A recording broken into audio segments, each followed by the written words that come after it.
Sriracha here from Fixing Things with Strings, and I ran across something wonderful on Marketplace the other day.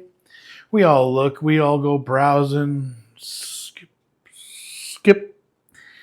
and you always find something that's like, oh, that's interesting, that's neat. But no, the other day I found something that took me back to my days of being a young guitar player back in the late 80s, early 90s. So to give you some background, I got my first guitar, a Mako traditional TB1. It was plywood. The neck is amazing, actually. I still have it on a guitar over there somewhere, but the body is actually it's up there.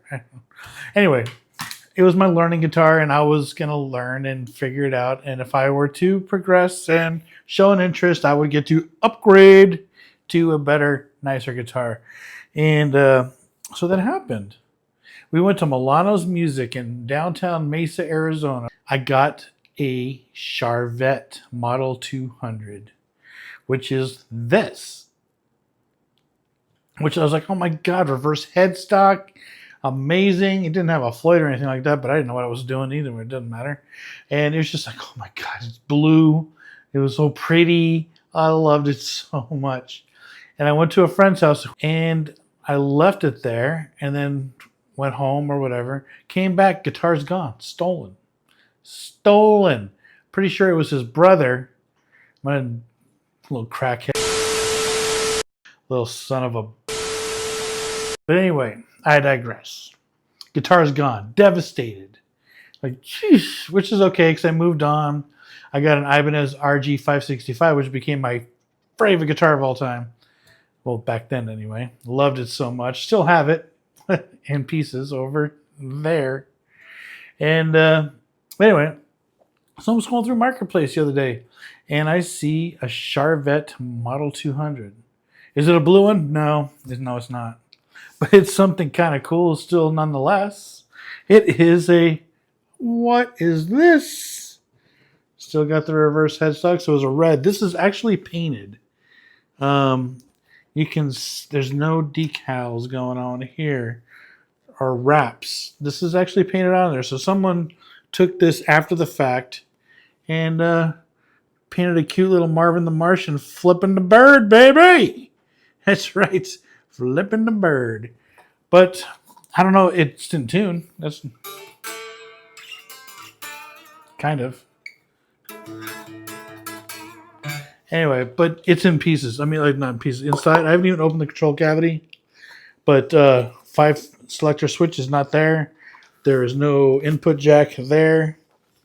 No knobs. I can turn this and it just keeps turning. So God only knows the condition of the electronics. But I don't know what I'm going to do.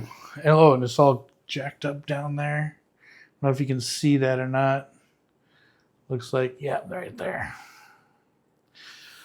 But this is just going down the old nostalgia road for me. I don't know what I'm going to do with it. I'm going to fix it up and make it play. But I don't know if this is just going to be a wall hanger or what. We'll see. I don't know. I can't remember. I remember, well, actually, one thing I did when I was a kid, because I'm an Eddie Van Halen, George Lynch freak, I removed the middle pickup out of mine because George Lynch had humbucker single coil. Eddie Van Halen did too. And I think that's where that came from. Like Eddie Van Halen did it and nobody knew anything about it. Like you can see here. He had the single coil here, but that didn't work. It never was hooked up. Mine does. Push, pull, pot, beep, beep. And so that's a working single coil on mine. But his didn't. So people saw that and said, oh my God, amazing. I got to do the same thing. So I'm not sure. I'm guessing. I don't know. But George had the same thing on all his guitars. He had a single coil and a humbucker in the bridge. And so I did the same thing because, as one does, you emulate your heroes. And so yeah, I'm not going to do that to this one. I'm going to keep this the way it is. I'm going to pretty it up and make it work. But Pretty neat, huh? It's been one of my bucket list things to get this guitar back. I know it's not the original. But it's made in Japan. In Japan.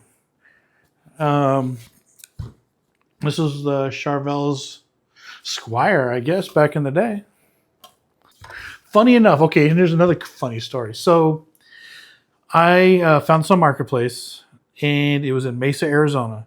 I go downtown. It's in downtown Mesa, down like the downtown. And it was within walking distance of Milano's Music where I bought the original. So I got this one within walking distance of where I got the first one. Pretty cool. I don't know. Just one of them things, I suppose. So anyway, I thought it was pretty neat. Anyway, there we go. Cool story of the day. I found a Charvet by Charvel. So we'll see you next time. Make sure you like, subscribe, share it, do whatever you got to do to make this thing go.